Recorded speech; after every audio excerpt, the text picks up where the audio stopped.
Allez, on vous propose de commencer. Les retardataires ou excusez arriveront en cours. Secrétaire de séance, je vous propose Éléonore, il va nous faire l'appel, s'il vous plaît. Marie-Josée Allen. Éléonore Barthes présente. Pierre Bertorello. Présent. Philippe Bory. Carlos Bicot. Retardé, je suppose. Pascal Bousquet. Aussi. Sybille Cazot. Jean-Luc Chabozy. Maurice Combe. Philippe Coste. Claudine Dallery. Sandra Dulus retardée. Joël Dolic.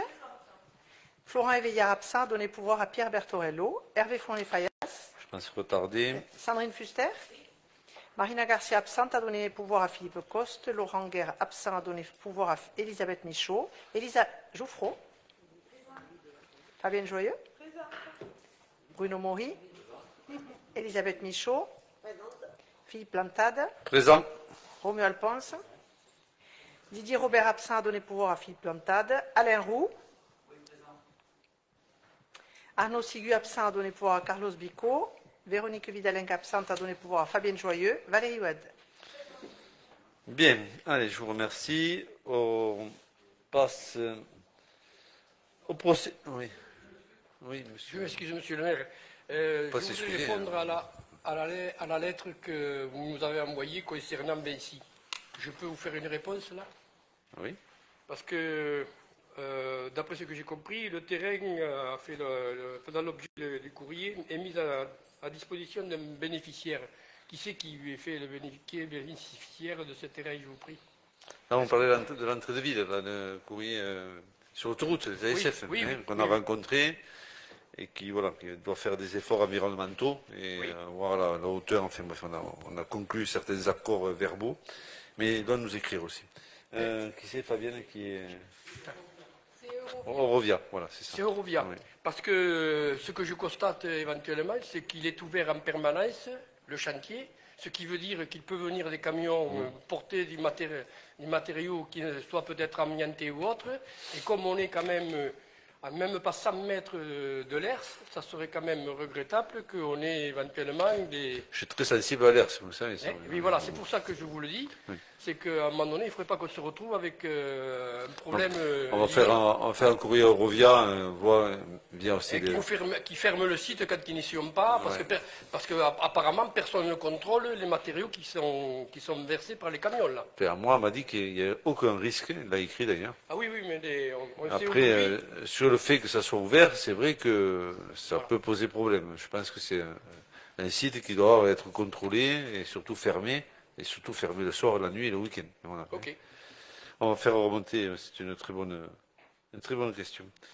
On passe au procès-verbaux. Dans celui du 26 juin, nous sommes en phase pour vous rajouter les 3 points, monsieur Bory, là. Donc, ça a été modifié. Je pense que vous pouvez le voter à l'unanimité, je vous le propose. C'est bon? Ouais, très bien.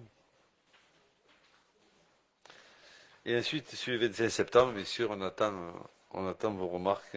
Alors, sur le 25 septembre, j'ai constaté qu'il n'y avait plus de publication sur le site de la mairie de l'enregistrement sous YouTube. Donc, on ne peut plus regarder, on ne peut pas regarder celui du 25 septembre. Voilà. Je fais cette remarque parce que souvent je m'appuie sur celui-ci, ça évite d'avoir recours à l'enregistrement que l'on peut faire, qui est plus artisanal, et il est pratique celui-là, mais je n'ai pas pu relire. Bon, globalement, nous avons relu le PV.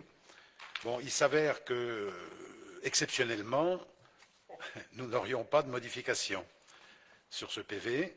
D'une part, parce qu'on n'a pas pu vérifier le mot à mot, notamment sur les questions orales, hein, mais globalement, c'est un conseil municipal qui avait été relativement bref en durée, avec des points qui n'avaient pas prêté à une grande discussion.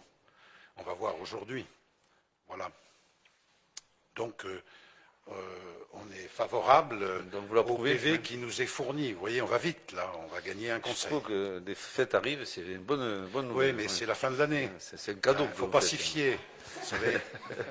C'est un cadeau. Ouais. Enfin, je pense qu'on va finir par boire un verre ensemble. C'est cadeau. Ben, j'espérais C'est merveilleux. j'espérais vous voir jeudi dernier, puisque vous m'aviez invité à venir à l'époque au Conseil métropolitain, mais je n'ai pas eu de confirmation. On était invité au conseil, d'ailleurs, ça a duré toute la journée, sauf voilà, Oui, vous un avez départ été- anticipé le soir de deux groupes Ouais, qui ont raccourci les débats et nous avons fini aux alentours de 19h30 ouais. au lieu de 20h, 22h qui était D'accord. annoncé au départ avec les vœux des groupes.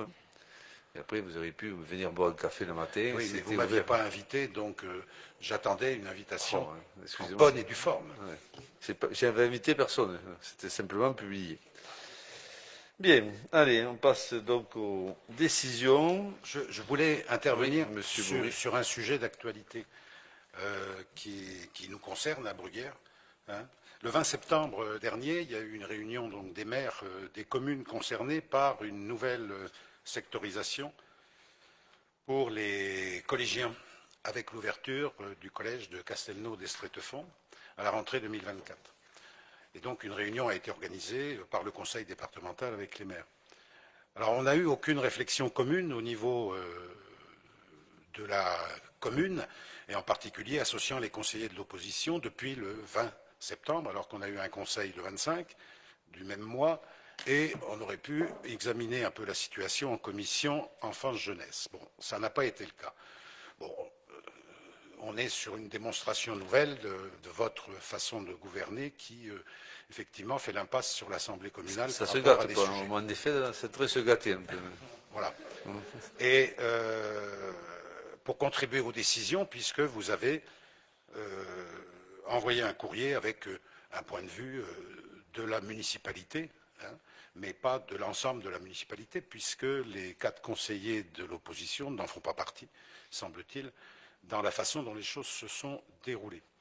Donc par rapport à la scolarisation. Alors la situation de notre commune, qui subit des révisions de sectorisation successives à chaque fois qu'il y a un nouveau collège qui est construit, dans le secteur géographique dans lequel nous sommes, ça traduit quelque part aussi l'absence de candidature de notre commune pour voir un collège construit à Bruguière depuis fort longtemps.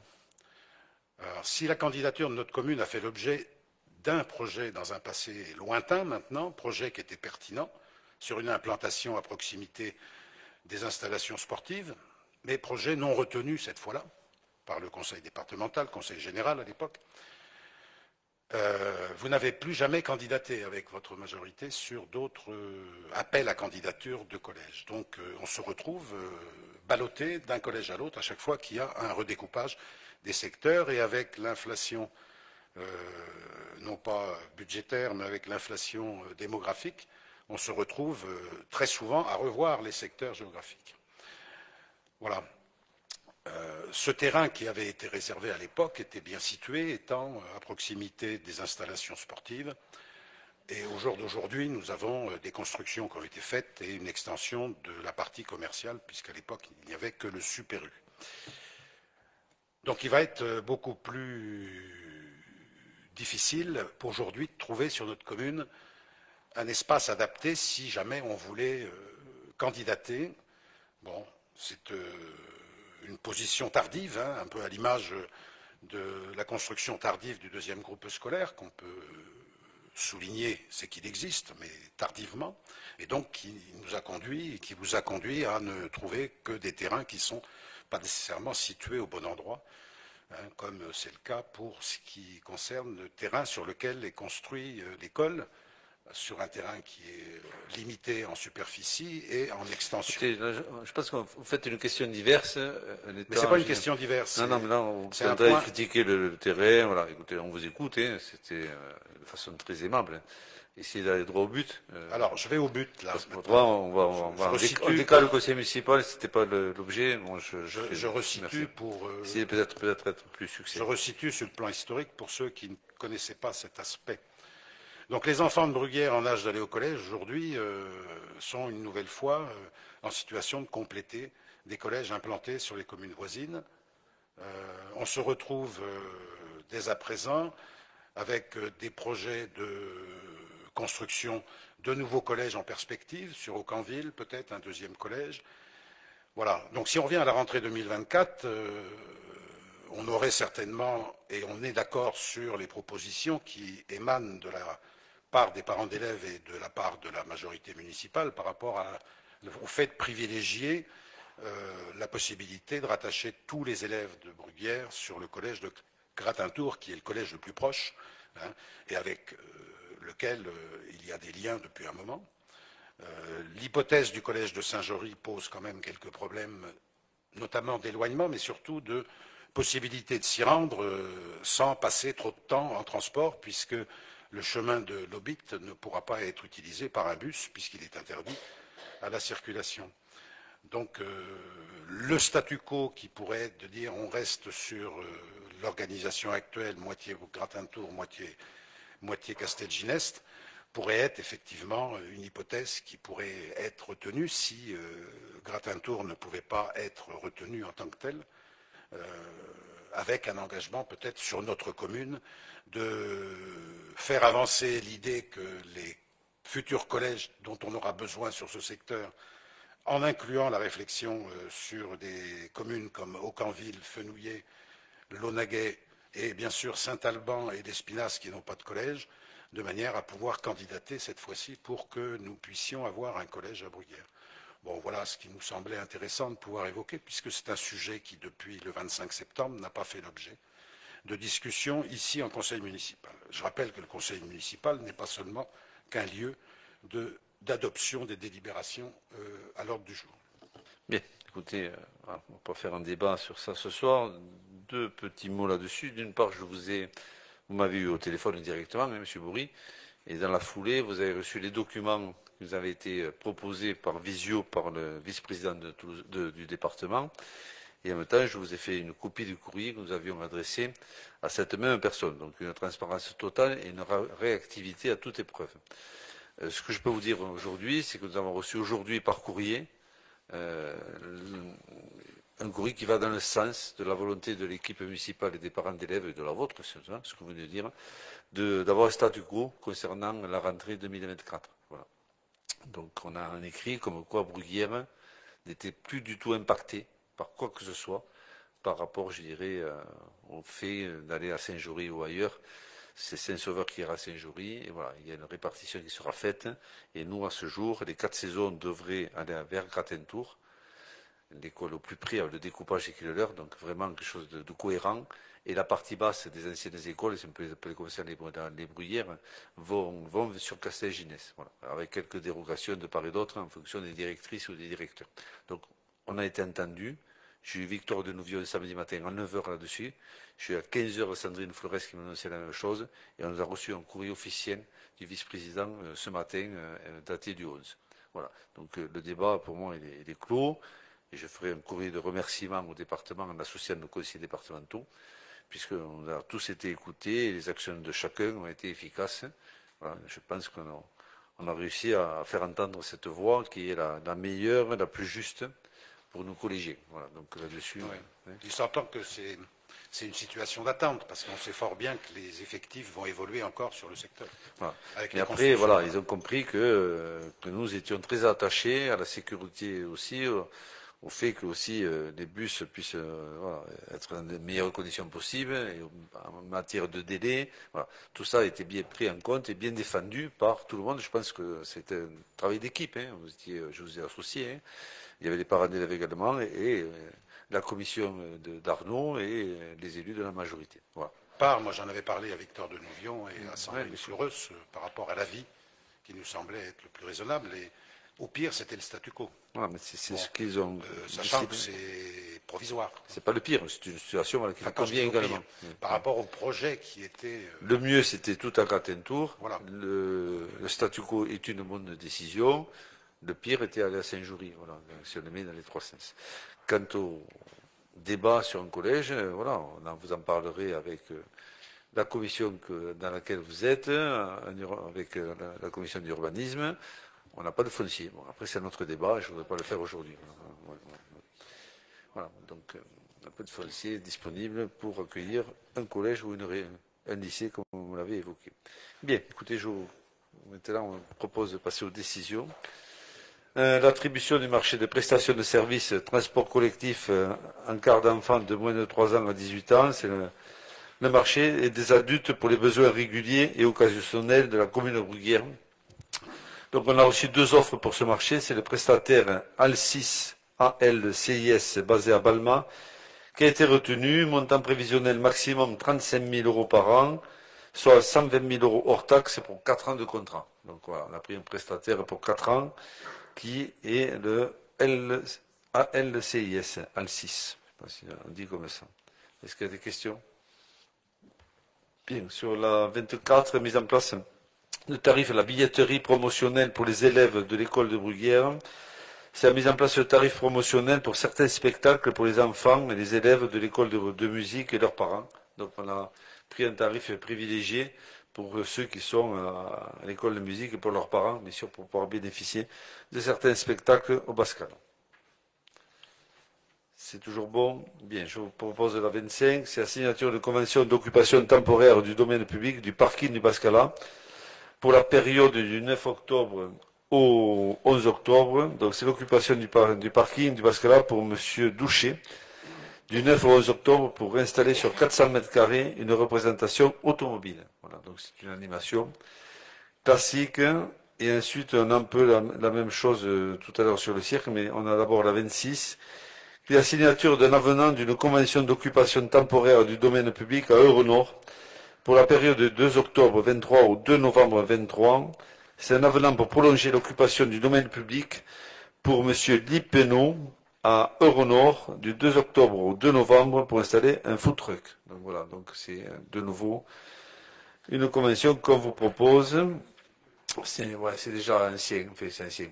On a un food truck depuis, je pense, 20 ou 30 ans et qui répond aux besoins surtout des sociétés qui sont tout autour et qui n'ont pas de point de restauration. 27, c'est la signature d'une convention d'occupation temporaire du domaine public du parking du Bascala pour la période du 20 octobre au 22 octobre. Et c'est pour un cirque pour M. Albaron, sur toujours 400 mètres carrés, une représentation de cirque. Alors, sur les cirques, ce qu'on fait, ce qu'on a l'habitude de faire, c'est de prendre un cirque par an. Voilà, comme ça, quand on a pris un cirque, ça nous permet aussi de dire non aux autres, en disant qu'on privilégie ce cirque, et de ne pas dire non tout le temps, parce qu'il y a une certaine pression là-dessus. Donc, voilà, est-ce qu'il y a des questions sur les décisions? Oui, M. Bourri. Une question, c'est sur la 24, la décision 24, il faudrait peut-être changer les dates, l'année. Ouais. Pour les spectacles qui sont indiqués à partir du mois de décembre, on change d'année. Oui. Oui, j'ai juste une récap.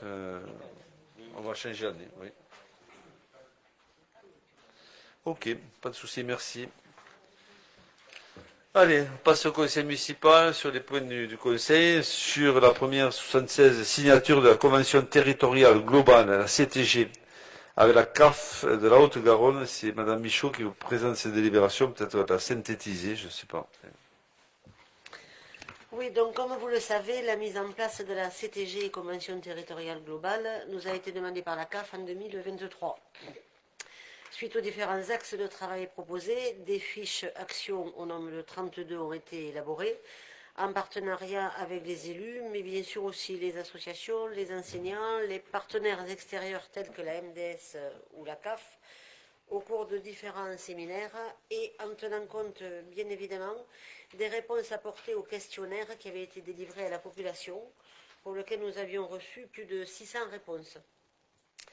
Cette convention prendra effet en 2024 avec un effet rétroactif pour 2023, ce qui nous a conduit à recruter un chargé de coopération. Il s'agit de Cécile Bahut qui ne pouvait pas être là ce soir.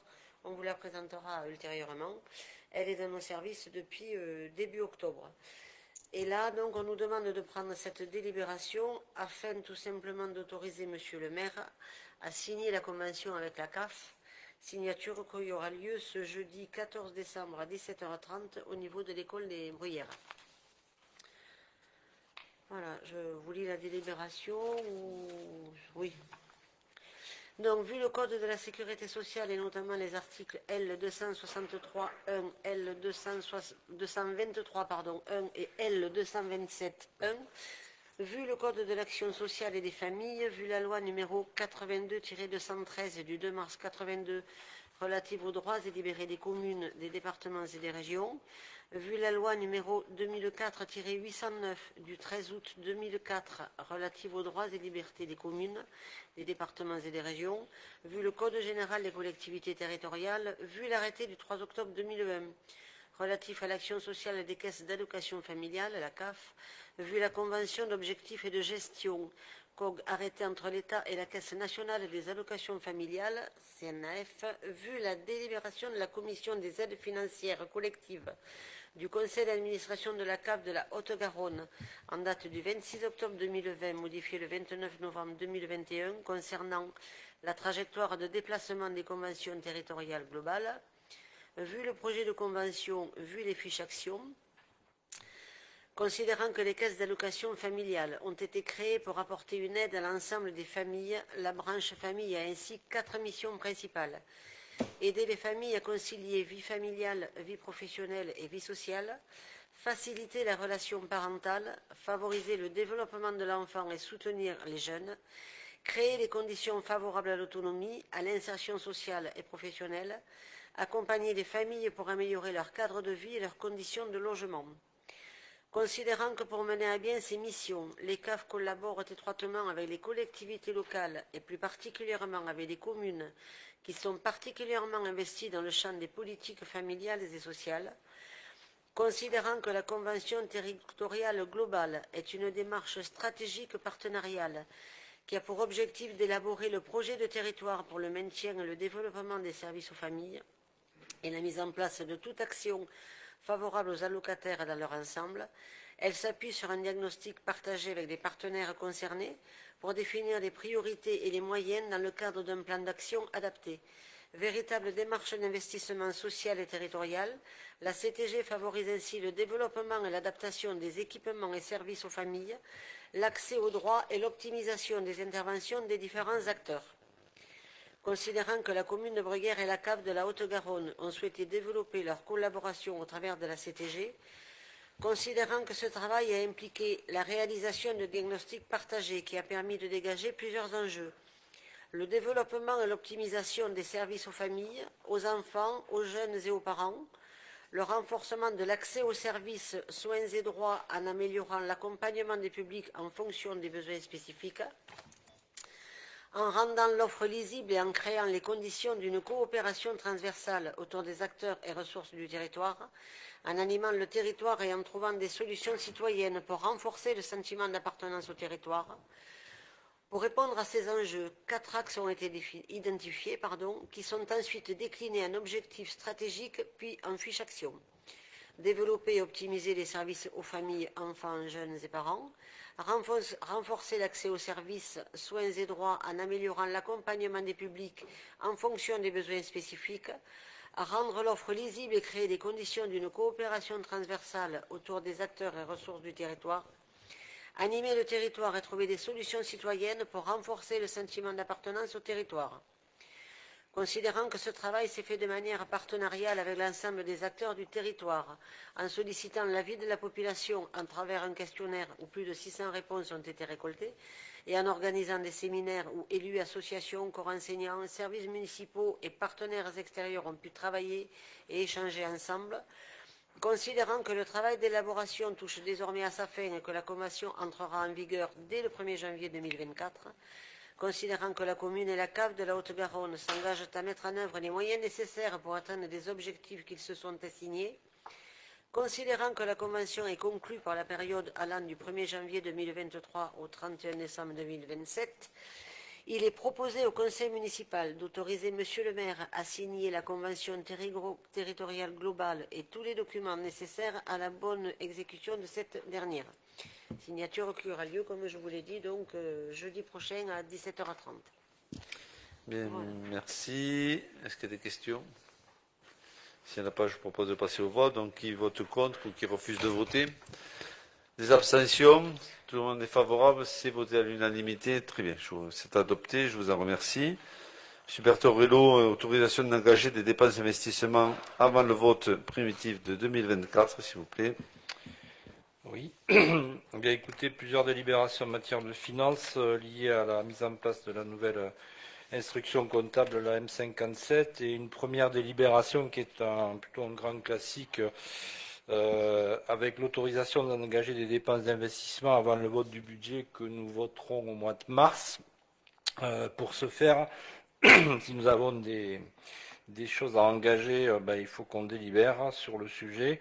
Donc, vous avez le détail par chapitre sur la base du budget 2023, les inscriptions budgétaires en 2024 sur le chapitre 204, sur le chapitre 21, sur le chapitre sur l'opération 110, 116 et 117. Voilà. Donc, ça permettra dès le début de l'année, une fois qu'on aura défini les opérations effectuées, de pouvoir travailler dessus. Je ne vous lis pas peut-être la totalité de la délibération. Si tout le monde est OK, on pourra la passer aux voix. Je continue, M. le maire, vous êtes pas? Si vous êtes d'accord, on est passé globalement, ou en fait... Oui, on vote celle-là. Allez. On vote la 77, qui vote contre. Refus de vote, qui s'abstient. 4 abstentions. C'est... 4 abstentions. Alors, vous avez des explications de vote? Non, c'est simplement, je suis étonné parce que ça permet au moins de payer les factures. Non, mais on est d'accord sur la... C'est la procédure, c'est tout. Je dirais la procédure. Oui, après, on vous laisse gérer le budget que nous n'avions pas adopté. C'est pour ça que nous abstenons. Ok, pas de souci. Alors, ensuite, pas de vote contre, 4 abstentions. Le reste, vote à l'unanimité. Très bien, écoutez, c'est adopté et je vous en remercie. On passe à la suivante, c'est la 78. Donc ça concerne l'adoption de la nomenclature budgétaire et comptable M57 donc au 1er janvier 2024. Donc vu le Code général des collectivités territoriales et notamment l'article L2121-29, donc vu la loi numéro 2018-1317 du 28 décembre 2018 de finances pour 2019 et notamment son article numéro 242, vu l'arrêté interministériel du ministre de la Cohésion des territoires et des relations pour les collectivités territoriales et du ministre de l'Action et des comptes publics en date du 20 décembre 2018 relative à l'instruction budgétaire et comptable M57, donc applicable aux collectivités territoriales uniques.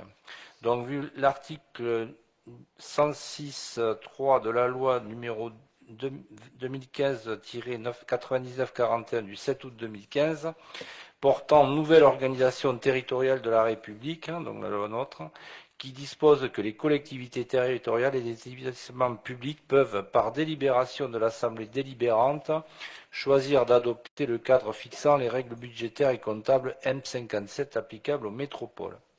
Donc, vu l'avis favorable du comptable public en date du 12 juin 2023, annexé à la présente délibération, et donc vu l'avis de la Commission des finances en date du 30 novembre 2023, considérant que la nomenclature budgétaire et comptable M57 est l'instruction la plus récente du secteur public local, instaurée au 1er janvier 2015 dans le cadre de la création des métropoles, le référentiel M57 présente la particularité de pouvoir être appliqué par toutes les catégories de collectivités territoriales, donc les régions, les départements, les EPCI et les communes.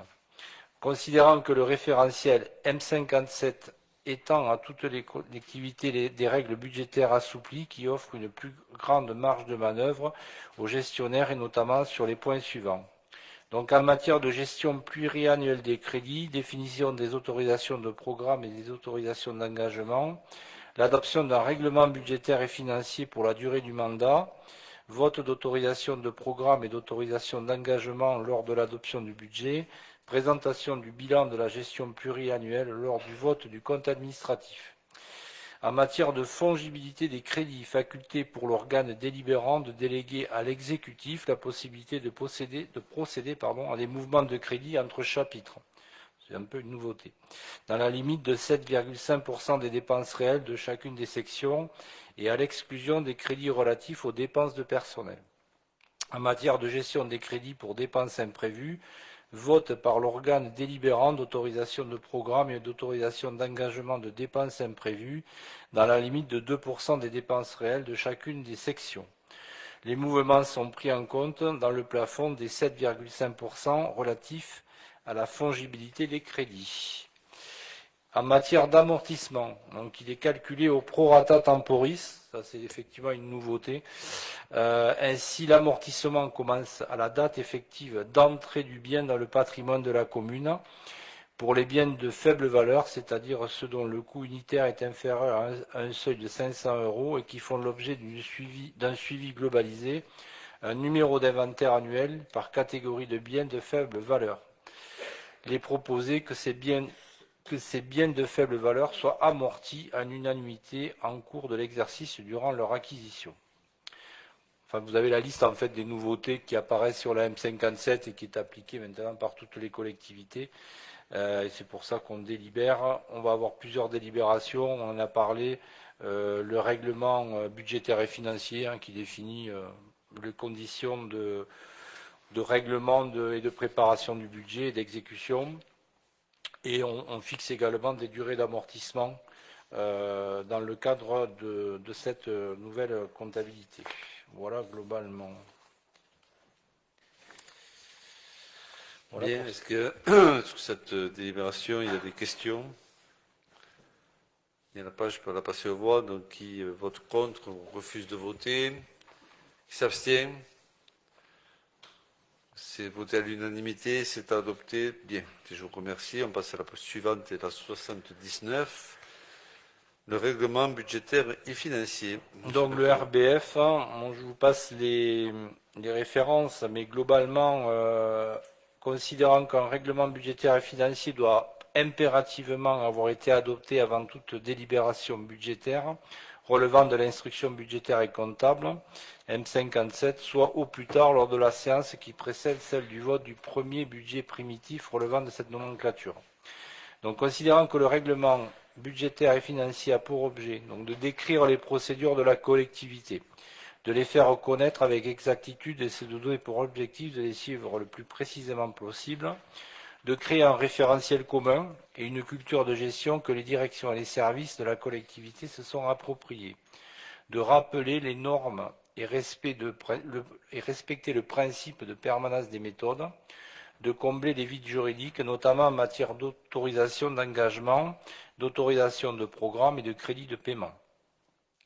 Donc voilà un petit peu les modalités du RBF qui a été, alors je ne sais pas s'il a été annexé sur le Conseil, mais en tout cas il a été envoyé et consulté en commission des finances. Voilà, on décrit le processus budgétaire qu'on a aujourd'hui d'ailleurs. Voilà.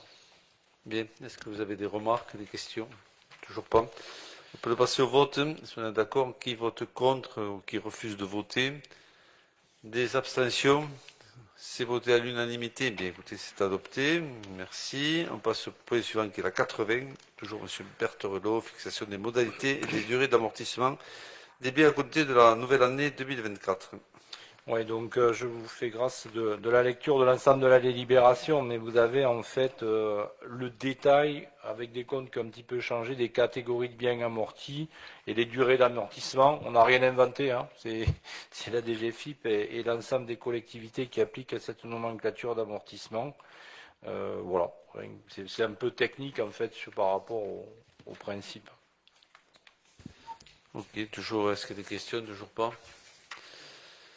C'est classique, donc sur la 80, des refus de vote, des votes contre, des abstentions, toujours pas. Écoutez, c'est voté à l'unanimité et c'est adopté. On passe à la suivante qui est la 81 et il s'agit de la mise à jour des tarifs pour les galas de danse organisées dans l'ancien Tubascala et c'est Marie-Josée Allen qui va vous la lire. Donc oui, c'est une mise à jour des tarifs concernant les galas de danse, car on s'est aperçu que suivant les écoles, il y avait des dépassements d'horaires et donc avec un supplément de dépenses. Et comme le forfait avait été fixé à l'avance, c'était pas très équitable par rapport à toutes les écoles. Donc nous avons décidé de faire un tarif spécial modifié, c'est-à-dire par rapport au tarif adopté qui lui comprenait la location, la sécurité, le ménage et le personnel technique. Là, maintenant, il y a un tarif uniquement de la location de la salle et en fonction des horaires d'occupation, eh bien, on adaptera les tarifs de sécurité, ménage et personnel technique. Voilà, donc si vous voulez, je vais vous lire la des LIB. Donc, vu le Code général des collectivités territoriales, vu le catalogue des tarifs des services municipaux dont la mise à jour a été adoptée par la DELIB numéro 2029-250967 en date du 25 septembre 2023, vu l'avis des commissions culture et finances, considérant que le Bas-Scala accueille de nombreuses écoles de danse pour leur gala de fin d'année, considérant que les tarifs actuels se basent sur un forfait qui englobe la location des espaces ainsi que les différentes prestations, notamment en termes de sécurité, de ménage et de personnel technique, considérant que ce forfait n'est plus adapté pour répondre aux besoins des écoles de danse dans la mesure où leurs besoins varient d'une structure à l'autre et d'une année sur l'autre. Il est donc proposé de mettre fin au forfait existant et de remplacer ce dernier par un forfait uniquement pour l'occupation des espaces, puis d'utiliser des tarifs déjà existants pour les différentes prestations pouvant être proposées. Donc, vous avez le forfait proposé pour l'occupation des espaces, qui est le suivant. Pour la grande salle, le hall et la salle du lac, un forfait unique d'un montant TTC de 1 525,20 €. Et il est donc proposé au conseil municipal de remplacer la tarification existante pour les galas de danse par un forfait journée pour l'occupation des salles, puis de compléter ce forfait avec les tarifs déjà existants en fonction des besoins des écoles de danse et de modifier le catalogue des tarifs en conséquence. Voilà. Si vous avez des questions. Bien, est-ce qu'il y a des questions, mesdames et messieurs les élus? Pas de questions, toujours pas. C'est bien, merci Marie-Jo, on va la passer aux voix. Qui vote contre ou qui refuse de voter? Qui s'abstient? Tout le monde est favorable. Bien, écoutez, c'est adopté à l'unanimité, je vous en remercie. On passe à la suivante, qui est la 82, dispositif mobile de recueil des données pour les demandes de carte nationale d'identité et de passeport, convention de mise à disposition. Alors, vu le Code général des collectivités territoriales, vu le projet de convention joint à la présente délibération, considérant que certains administrés sont dans l'incapacité physique de se déplacer pour effectuer leurs démarches administratives, et plus particulièrement en ce qui concerne les demandes de la carte nationale d'identité et des passeports. Considérant que, pour pallier à cette problématique, la ville de Toulouse a mis en place un service de réservation et de transport itinérant d'un dispositif de recueil mobile, c'est le DRM, qui est mis à disposition des communes membres de Toulouse Métropole.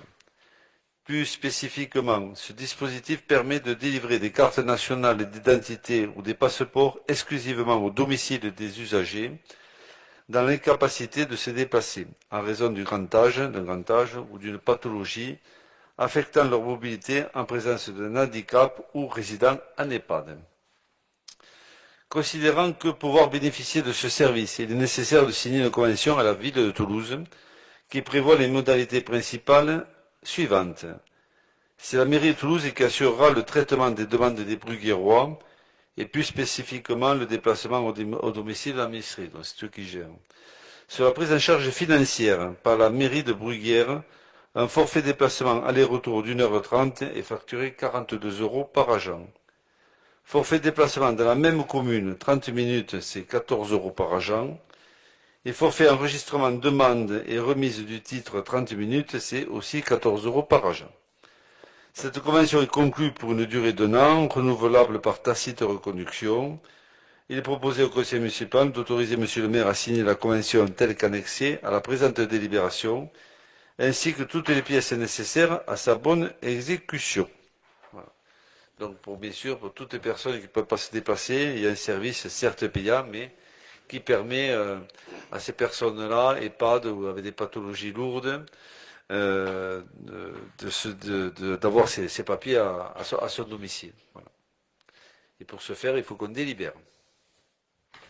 Voilà, voilà. C'est bon pour tout le monde? C'est un service de plus. Ah, Monsieur Faudet-Fayas va délibérer sur la 82. Hein.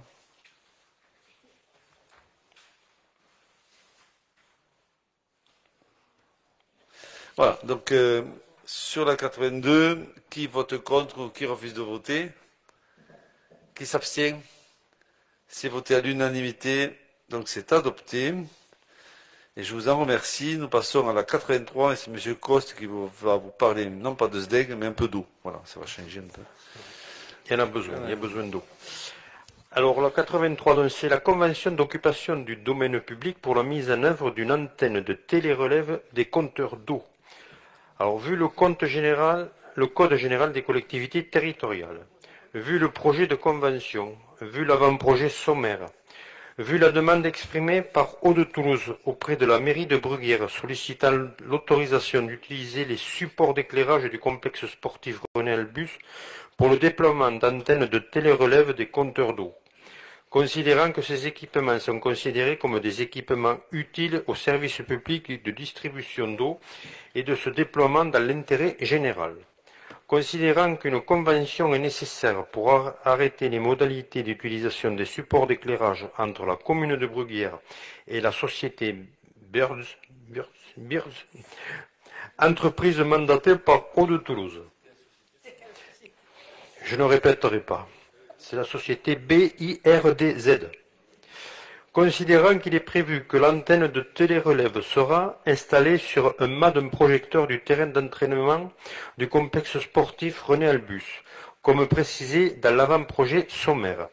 Les frais d'installation et de maintenance de l'antenne sont à la charge de la même société. Je ne le dirai pas. La société d'autorisation, la présente autorisation d'occupation entre en vigueur le jour de sa signature. Elle est établie jusqu'à la date du 31 décembre 2031, conformément au contrat de délégation des services publics de l'eau signé le 13 décembre 2018. Il est proposé au conseil municipal de valider l'implantation de cette antenne sur un mât d'éclairage du terrain d'entraînement du complexe sportif René Albus, et de donner pouvoir à Monsieur le maire pour la signature de la présente convention d'occupation du domaine public. Voilà, c'est une antenne qui permettra donc de faire les télérelèves et éventuellement de relever s'il y a des fuites d'eau sur le réseau. Et c'est la société? Et c'est la société Birds. Ça s'est entraîné toute l'après-midi pour toi. Hein. Monsieur Combe. Oui, je ne reviens pas sur le nom. Hein. Non. T'oses pas. Ce que je voulais savoir, est-ce que l'antenne couvre l'ensemble de Bruyères? Autre chose. Oui. Éventuellement, pour ceux qui n'ont pas eu le compteur de changer, comment cela se passe? C'est l'ancien modèle, c'est-à-dire ils viendront collecter chez vous. Des échanges qui sont changés. Ouais, mais après, ça sera Une uniformisé, à mon avis. Ouais. Parce qu'il y a des compteurs qui n'ont pas été changés. Ça ne sera pas la suite ou il faudra la télérelève, je dirais, directement au domicile. Le but, c'est que l'ensemble des usagers aient un compteur en télérelève. Donc, je pense que les gens qui n'ont pas de compteur, ils seront identifiés et ils seront mis à jour. Puisque ça fait partie du contrat de DSP. Après, apparemment. Oui, parce que là, on a un souci rue de Cuxac, parce qu'ils sont venus essayer de changer 3 fois déjà. Mais comme le regard n'est pas assez grand, il faudrait qu'ils creusent, fassent un regard spécial pour éventuellement échanger le compteur. Donc là, on a un petit souci. Après, il y a un numéro aussi d'appel, vous pouvez appeler, faire un contact on a déjà avec eux. appelé, mais Ouais. ils ne veulent pas le faire. Donc voilà. Bien. Voilà. Ok. Pas d'autres questions? Écoutez, allez-y, Madame Dallery. Micro, s'il vous plaît. Micro. Ah, c'est pour après.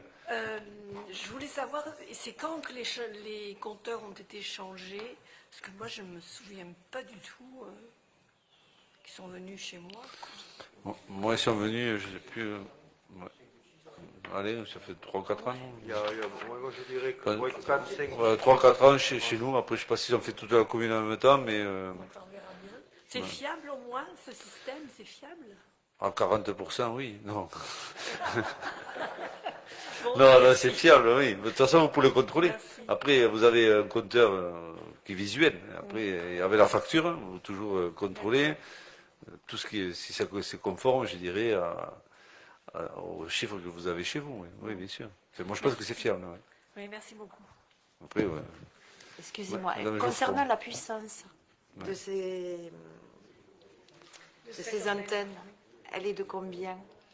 Là, vous me collez, je ne sais pas, au départ, elle devait être en plein centre-ville, c'est-à-dire à la médiathèque, et après négociation, on l'a mise au complexe sportif. Déjà, donc, s'il y avait un risque, elle était vraiment en plein centre près des écoles. Je suppose que c'est pas très violent, mais après, on peut se renseigner, vous le dire dès qu'on le sait, hein, parce que là, j'avoue que j'ai pas la réplique. Monsieur Roux, allez, vas-y.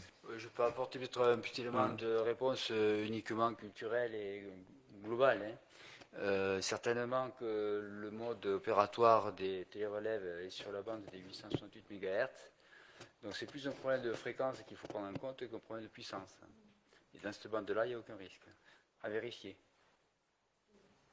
Je vous rappelle que 868 MHz, c'est la fréquence de fonctionnement de votre clé de voiture et de beaucoup d'éléments que vous avez autour de vous déjà. Merci Alain. On va le regarder quand même, puis on sait faire un petit mail de réponse à tous les conseillers municipaux. Donc je peux le passer au vote. Donc qui vote contre, ou qui refuse de voter, qui s'abstient, pas d'abstention, pas de vote contre, c'est voté à l'unanimité. Je vous en remercie.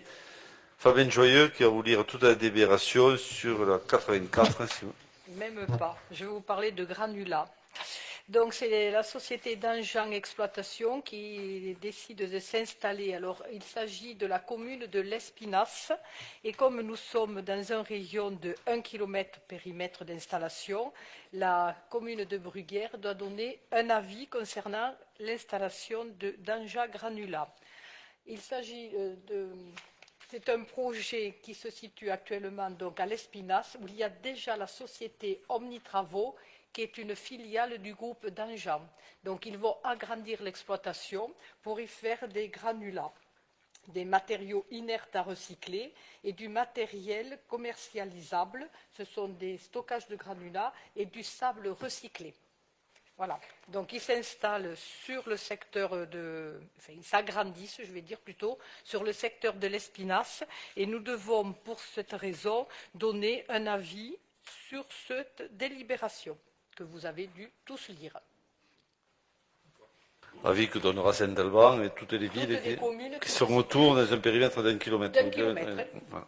Monsieur Combe, oui. Monsieur Combe, oui, par expérience, parce qu'on a déjà voté sur quelque chose de semblable par rapport à Gratentour, à l'usine qu'il y avait eu à côté de Intermarché, qui malheureusement a explosé. Et donc, pardon.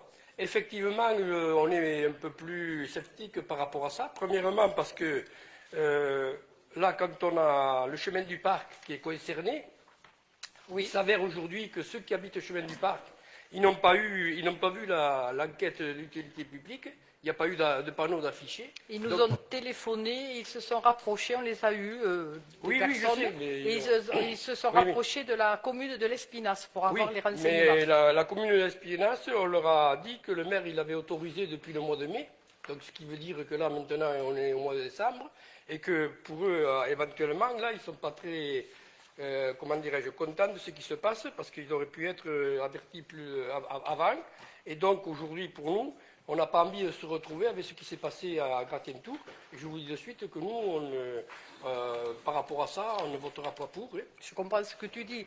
Toutefois, concernant l'Espinasse, ils ont fait quand même une réunion publique en octobre, d'une durée de mois, du 27 octobre au 27 novembre. Oui, mais ils ont averti que leur commune, ils n'ont pas averti. Et les riverains qui concernent Bruguière se sont rapprochés de nous, on leur a donné des explications et on les a réorientés pour un dossier plus complet vers l'Espinasse. Ouais. Toutefois, pour ceux qui veulent voir le dossier, vous savez que je le détiens en commune, donc on peut venir le consulter.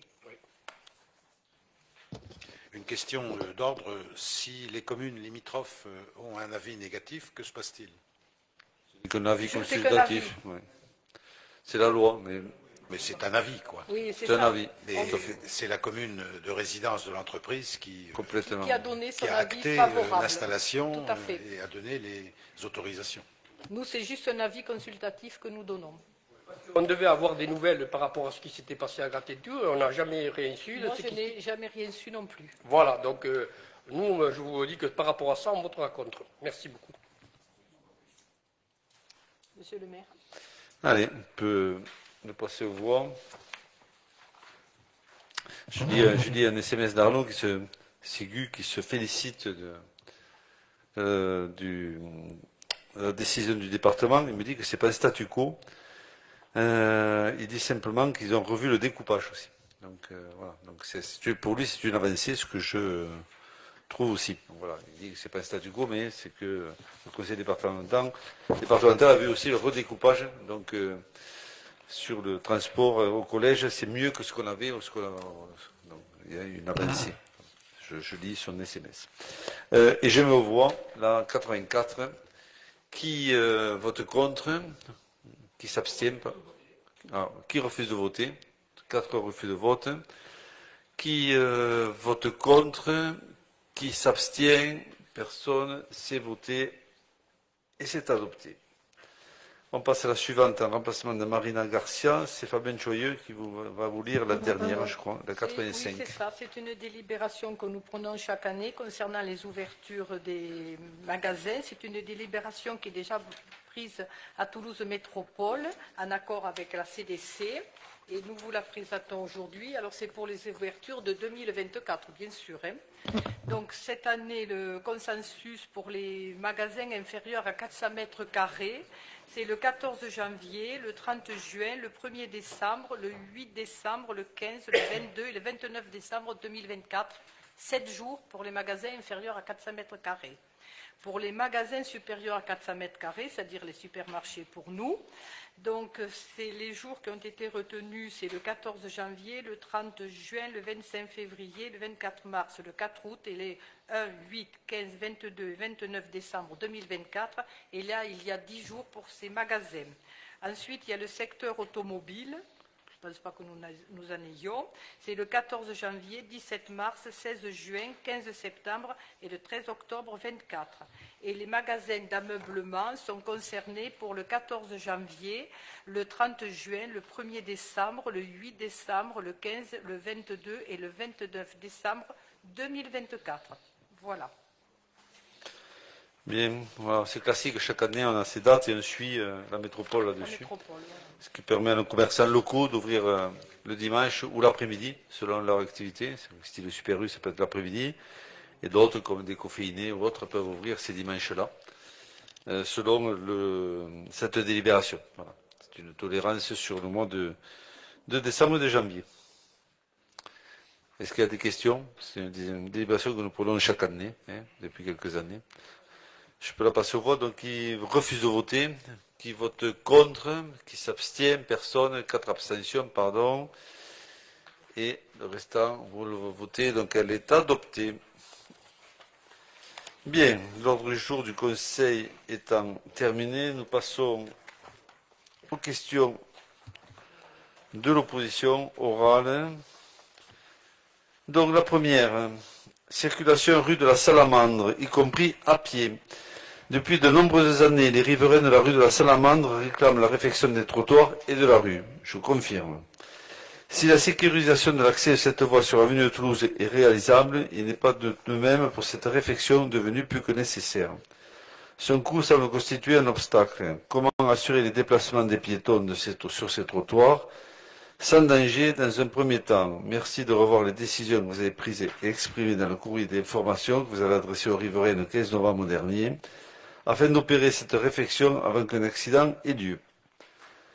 Comme vous avez pu la réponse, comme vous avez pu le dire dans un courrier aux riverains que vous citez, nous avons demandé une nouvelle étude au pôle territorial et nous avons demandé aussi de façon orale, puisque nous avons fait une réunion avec tous les nouveaux directeurs, avec Proxima, qui sont venus à cette salle et nous avons évoqué, bien sûr, ces travaux à la salamandre et de revoir un petit peu le coût, c'est-à-dire peut-être la nature des travaux, puisque nous sommes à plus de 800 000 euros de travaux. Donc, en gros, ça dépasse une année d'enveloppe locale, puisque nous avons 680 000 euros sur l'enveloppe locale, avec des travaux de réfection. Donc, en gros, 600 000 euros de travaux importants. Et là, sur le premier ou deuxième devis, nous sommes à plus de 800 000. Donc, on a dit que c'était, bien sûr, hors de prix pour nous, en dehors de nos moyens financiers de la ville. Je n'ai pas dit que ce n'était pas une priorité ou pas, surtout pas.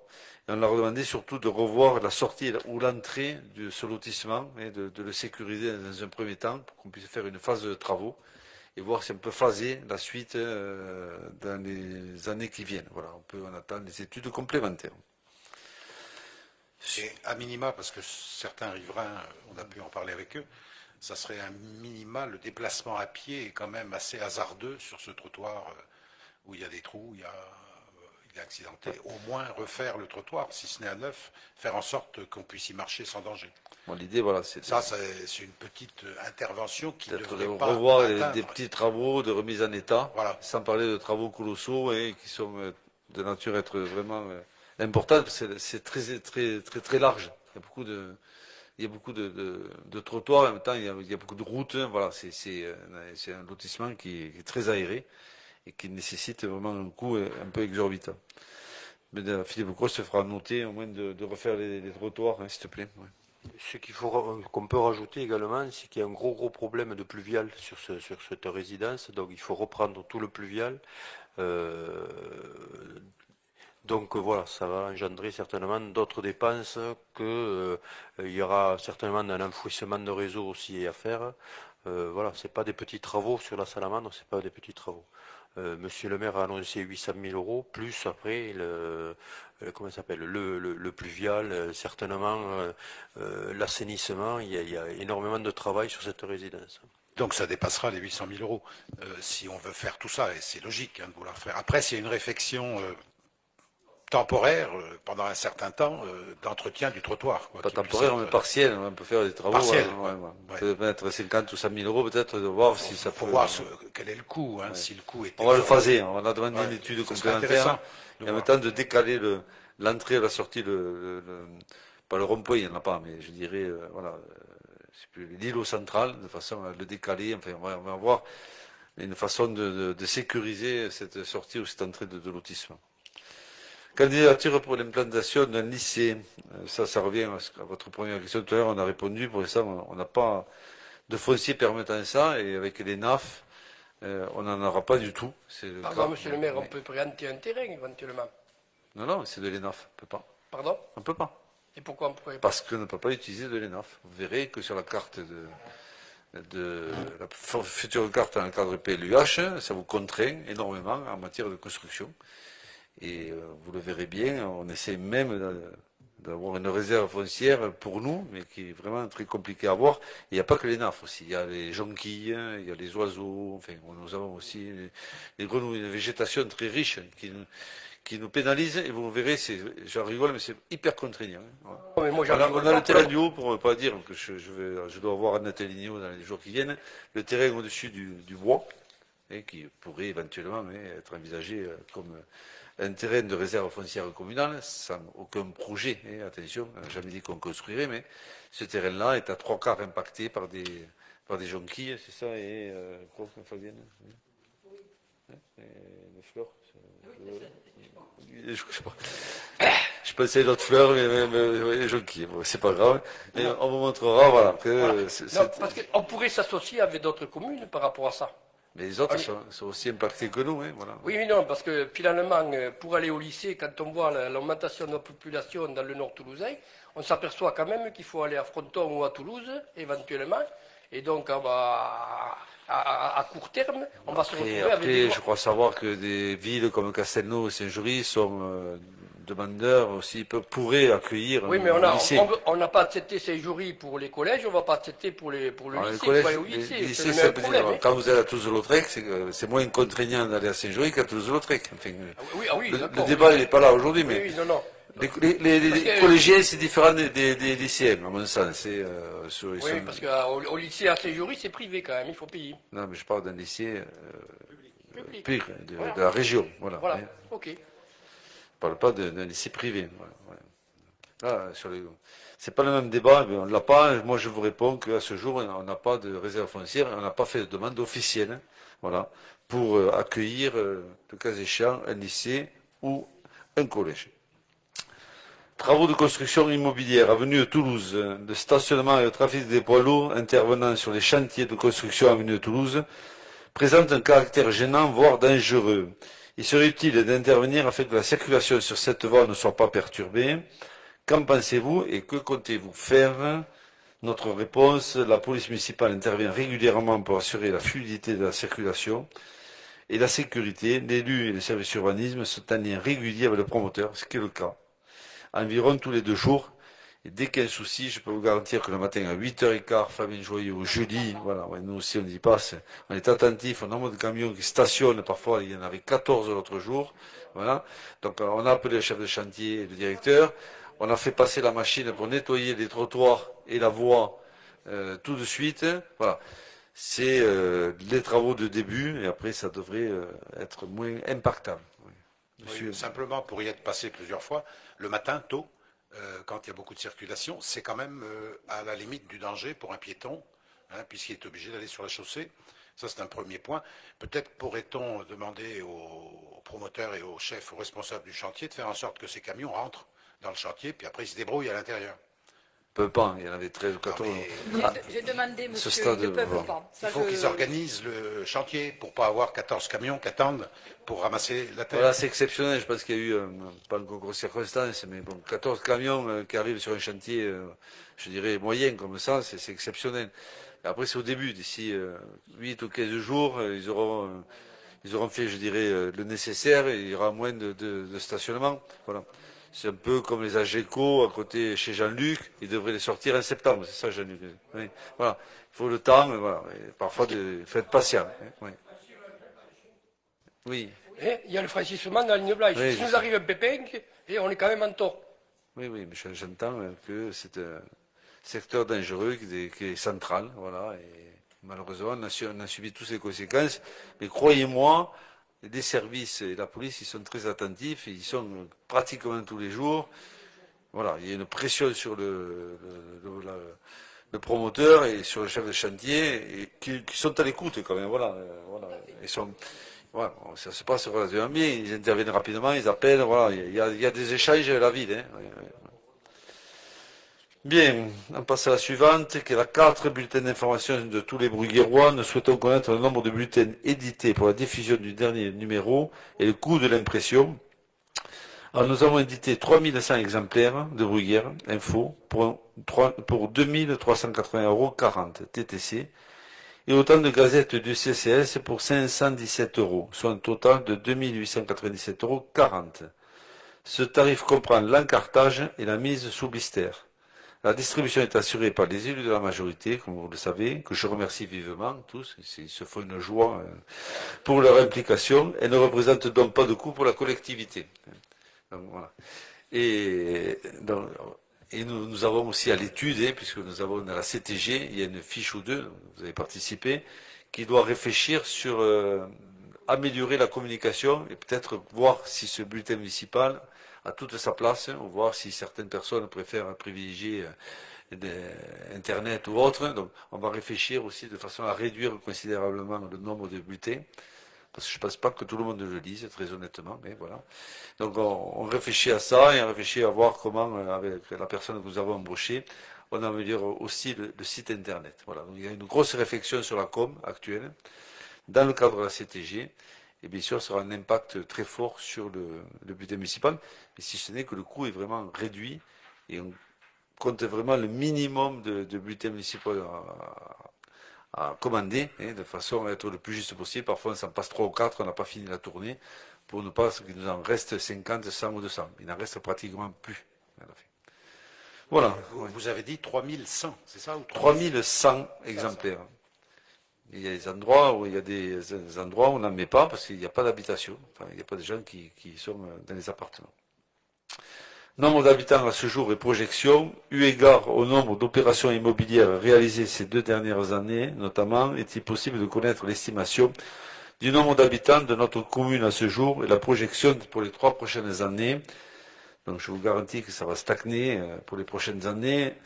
Un peu plus de 6300 habitants à ce jour, environ 6008 à 7000 à l'horizon 2026, selon l'avancée des constructions. Donc selon l'avancée des constructions, la livraison et celle ou ceux qui prennent du retard, parce qu'il y a quand même une crise de l'immobilier, comme vous le savez. Il y a même une agence immobilière qui ferme à Bruguière, pour vous dire aussi que c'est pas facile, et donc on n'est pas certain, enfin ils sont pas certains de pouvoir livrer ou de faire toutes les opérations. Donc dont ils ont l'autorisation. Voilà. Donc nous serons aux alentours de 7000 habitants, et après nous allons stagner. C'était un chiffre qu'on avait donné il y a 10-15 ans, on avait donné dans le cadre du SCOT ou autre, 7500 habitants à l'échelon 25-30 à Bruguière. Nous sommes dans à peu près dans ces chiffres-là. Monsieur. Oui, c'était prévisible déjà, il y a une quinzaine d'années, on pouvait envisager cette population.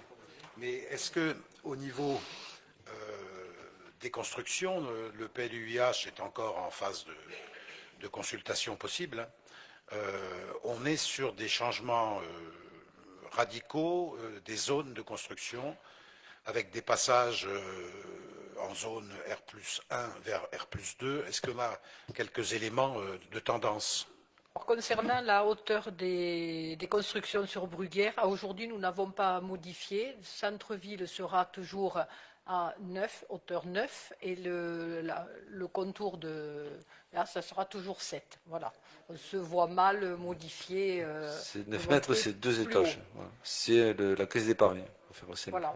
Le Castellet, pour vous situer, l'avenue de Toulouse, c'est l'ancien. L'ancien Bruguière était à 9 mètres. C'est juste les pavillons ce qu'on appelle UC aujourd'hui, mais demain UM7, puisqu'on reviendra au PLUIH, ce sera 7 mètres de hauteur. À l'occasion, on vous montrera le découpage, il y a un rond, et après, ce sera les terrains qui seront davantage densifiés, en ce sens que les gens font beaucoup de découpage de leur terrain.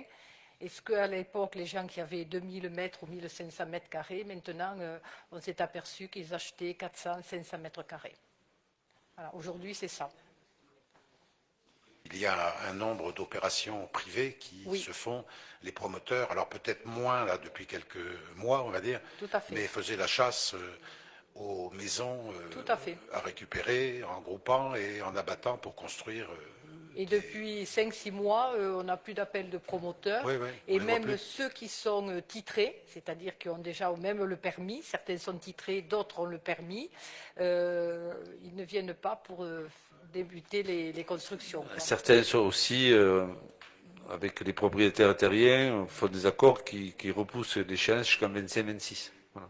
Donc, on gagne 2 ans, voilà, et, on attend aussi que la crise passe. Et, voilà, c'est quand même une crise de l'immobilier. Et le problème majeur, c'est le taux d'intérêt des banques. Voilà. Avant, quand un couple avait 200 000 euros, il en a 150 maintenant. Donc il y a 50 000 euros de battement, ce qui est énorme. Et quand vous avez des T2 à Bruguière à 230 000 euros, voilà, moi je pense qu'il y a quand même un problème de prix. Et, voilà, mais les terrains ont été achetés chers sur une certaine période. Et aujourd'hui, ils n'arrivent plus à vendre de la même façon. Il y a une inflation qui pénalise tout le monde, y compris, je dirais, les professionnels, mais aussi les personnes qui veulent investir. Voilà. Et comme ils vont arrêter aussi les bénéfices des lois, qui étaient celles de l'État, de Pinel ou autres, ça va encore pénaliser un certain nombre d'investisseurs. Voilà. C'est bon, on passe à la suivante. Le comptage des véhicules dans notre ville. En réponse à cette demande, nous avons communiqué le comptage des poids lourds. Nous vous demandons de nouveau les résultats du ou des derniers comptages réalisés de tous les véhicules à moteur qui traversent notre ville. Merci. Alors, l'étude de trafic ne concerne que les poids lourds. Les chiffres ne font apparaître que les poids lourds. Nous n'avons pas de comptage de l'ensemble des véhicules. Donc, à ce jour, on n'en a pas. On en aura, j'espère. Ne fait plus, ça, le comptage de tous les véhicules? Ben non, il n'y a pas, vous le voyez, quand un comptage, c'est quelque chose que vous avez au sol, sur 2. Quand vous en avez 2, si c'est un poids lourd, il prend les 2. Si c'est une voiture, il prend qu'un fil. C'est là où on voit le comptage d'un camion et d'une voiture. D'accord. Et à ce jour, vous n'avez pas de comptage, sauf peut-être en demander un, hein, peut-être aussi sur un axe. Peut-être en demander un, ce serait pas mal. Mais on ne peut pas demander partout. On ne peut pas demander un comptage vers Super U. Enfin, voilà. Non, Les comptages, ils se font en fonction des études. Au moins sur l'axe principal qui est la route. Si vous voulez, ça se fait souvent lié à une opération qui va être une opération de travaux. Hein, voilà, mais bon, on prend note de votre demande, on verra si on peut y répondre favorablement. Ensuite, la déviation de l'entrée sud de Bruguière est à l'étude en repartant de zéro, sans éléments concrets sur le calendrier probable jusqu'à sa réalisation. En 21, ça devait être avant la fin du présent mandat. En 2022, l'échéance étant envisagée en 26. En 23, l'étude redémarre. Mais quel est le planning, notamment en termes de programmation d'engagement, de dépenses pour la réalisation de cette déviation que vous aviez annoncée en 2016 comme étant acquise et financée? Réponse, les études sur ce projet sont en cours et ne manqueront pas de les communiquer, nous en saurons plus. Bon, sachant que, vous le savez, le but est quasiment abandonné, la VNL est en souffrance. Voilà, donc nous aurons des études qui seront données. Dans le cadre des études, il y avait eu études aussi par rapport à l'acquisition de terrain pour pouvoir réaliser la VNL, comme c'était prévu dans le projet BUN, puisque c'était inclus. Où en est-on de la situation des terrains qui avaient été, sinon préemptés, prévus pour pouvoir être utilisés? Alors actuellement, il y a une étude sur Toulouse Métropole concernant ces terrains parce que des propriétaires nous ont rencontrés, souhaitaient certains récupérer leurs terrains si l'opération ne se faisait pas. En l'occurrence, on leur a demandé d'écrire à la métropole. Ils sont en train d'étudier la chose. Voilà. Si bien sûr rien ne se fait, ils n'ont pas intérêt à conserver les terrains des propriétaires. Voilà. Mais aujourd'hui, il y a un emplacement réservé.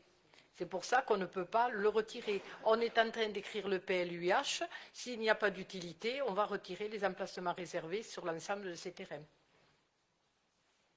Oui, parce qu'on est quand même, ça tout le monde en est conscient, hein, on est sur une saturation de la circulation. Dans beaucoup de communes du nord toulousain, mais même si on va dans le sud, on retrouve les mêmes problématiques. Hein, comme on a des transports en commun très performants, c'est pour ça que tout va bien. Hein, effectivement, il me semble que sur Bruguière, on a quand même une problématique de traversée de la ville qui devient de plus en plus aiguë. Hein, et beaucoup d'habitants sont sensibles à ça, quoi. On en est conscient. Nous aussi, les premiers, on fait remonter ce que vous venez de le dire, on le fait remonter au vice-président, au président-maire.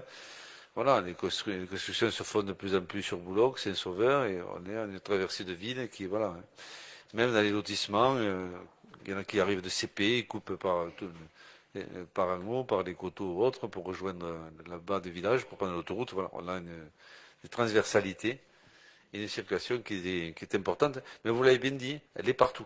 Le problème, c'est que si vous avez côté d'Escalquens, de la Beige, de Ramonville, de Balma, voilà, je peux vous dire que je suis souvent à Balma au syndicat de l'ERS aussi, c'est compliqué de revenir en passant par Auchan à 18h ou 18h30 le soir. Voilà, c'est vraiment très compliqué également.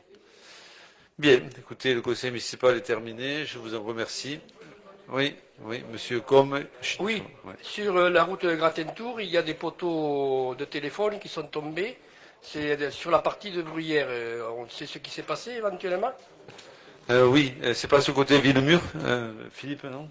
Sur la route de Villemur, on a un véhicule d'une entreprise côté de Gratentour qui a voulu faire un demi-tour devant une maison et qui a arraché tous les poteaux. Enfin, tous les poteaux, il y a 3 poteaux qui sont tombés. 2 jours après, il y a un autre véhicule qui est arrivé, qui a voulu faire un demi-tour aussi, voilà, et qui a continué. Donc on avait 4 poteaux, je pense, par terre, mais tout a été remis en service. Oui, parce qu'il y en a un qui est tombé sur un bus de transport scolaire. Hein. Ah, je sais pas du quoi. Peut-être pas renseigner. Bien, allez, c'est clos, je vous remercie, je vous invite donc jeudi à la CTG, si je ne vois pas, à ceux et certains de bonnes vacances.